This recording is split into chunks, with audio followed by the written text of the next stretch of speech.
Hello friends, स्वागत है आपका ओनली स्टडी ज्ञान में। आज हम 11th क्लास में टर्म 2 एग्ज़ाम का जो मॉडल सेट निकला उसमें इकोनॉमिक्स का मॉडल सेट 1 का सॉल्यूशन और क्वेश्चन इसमें कराया जाएगा। तो वीडियो को पूरा देखिएगा। यहाँ देख सकते हैं यह द्वितीय साधिक परीक्षा 2021-22 के लिए मॉडल प्रश्न पत्र 1 है। क्लास 11, विषय अर्थशास्त्र, पूर्णांक 40 और समय 1.5 घंटे हैं। आगे देखें, इसमें सामान्य निर्देश जो दिया गया वह दिया गया कि यथासंभव अपने शब्दों में उत्तर देना। और कुल 19 प्रश्न है। इसमें प्रश्न क्या जो 1 से लेकर 7 तक है वह अति लघु उत्तरीय, और इसमें से किन्हीं 5 प्रश्नों का उत्तर आपको देना, और यह प्रत्येक 2-2 अंक का निर्धारित है। आगे इसमें दूसरा सामान्य निर्देश देखा जाए तो वह दिया गया प्रश्न संख्या 8 से लेकर 14 तक लघु उत्तरीय प्रश्न है। इसमें भी 5 प्रश्नों का उत्तर देना, और यह 3-3 अंक के निर्धारित हैं।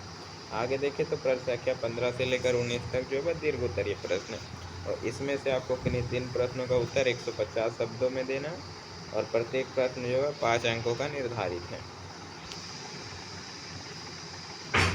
हम लोग देखते हैं इसमें पहला क्वेश्चन कि एक कारखाने में औसत मजदूरी का पता लगाने के लिए कौन सा औसत उपयुक्त होगा।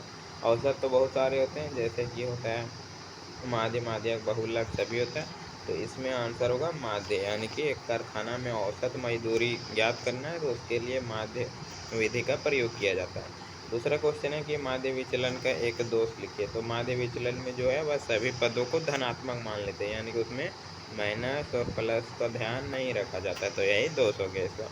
तीसरा, लेस्पेयर कीमत सूचकांक का सूत्र लिखिए।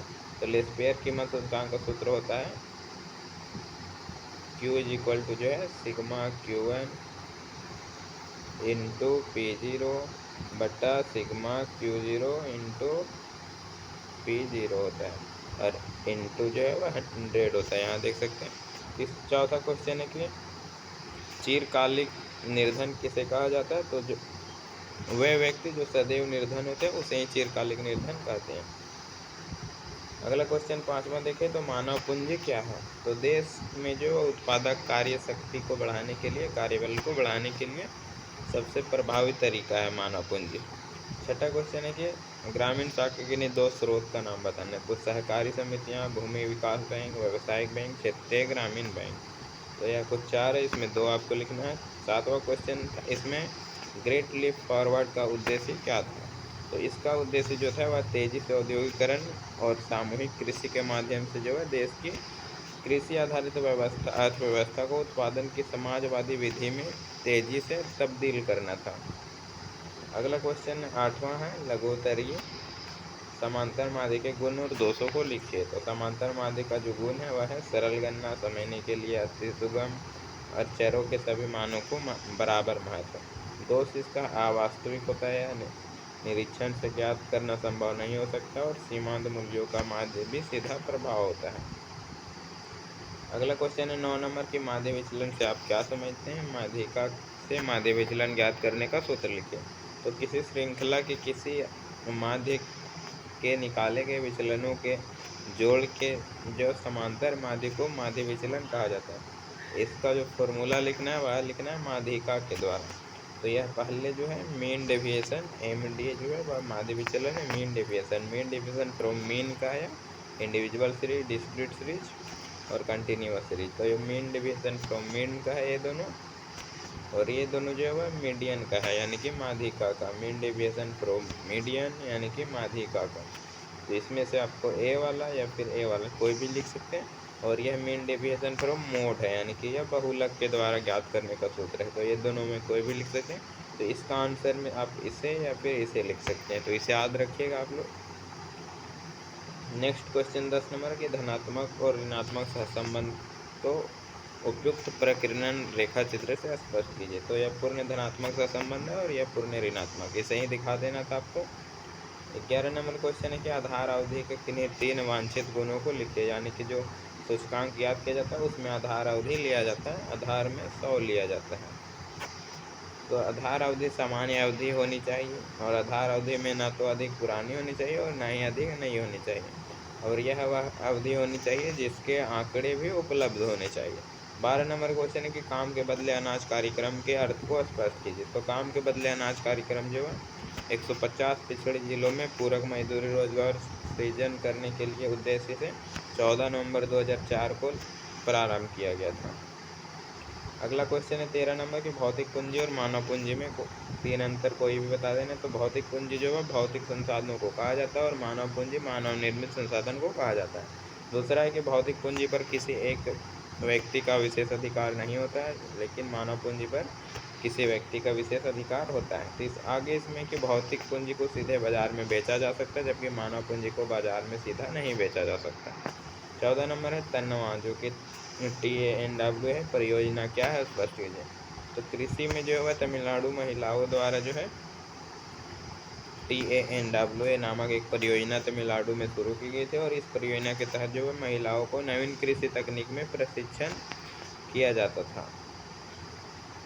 अगला है दीर्घ उत्तरीय प्रश्न जो है 15 नंबर। इसमें x तथा y के बीच सहसंबंध गुणांक को परिकलन कीजिए और उनके संबंध पर टिप्पणी लीजिए। इसमें कार्ल पियर्सन स्पीयरमैन का जो कोटि सहसंबंध होता है उसे ज्ञात करना है। तो इसे हम इस वीडियो में नहीं देखेंगे, आप बोलिए कमेंट कीजिएगा। तो ये दोनों क्वेश्चन जो 16 नंबर है और 15 नंबर, इसे पर्सनली वीडियो बना दिया जाएगा, अलग से कमेंट कीजिएगा। तो इसमें 16 नंबर में माध्यिका निकालना, तो इसका भी वीडियो पहले से दूसरा क्वेश्चन का बनाया गया है, इसीलिए इसे नहीं इसमें रखा गया है। आप लोग वो वीडियो देख सकते हैं या फिर कमेंट कीजिएगा तो बना देंगे वीडियो इसका भी। अगला क्वेश्चन 17 नंबर के निर्धनता के प्रमुख कारणों की व्याख्या कीजिए। तो पहला इसमें सामाजिकरण।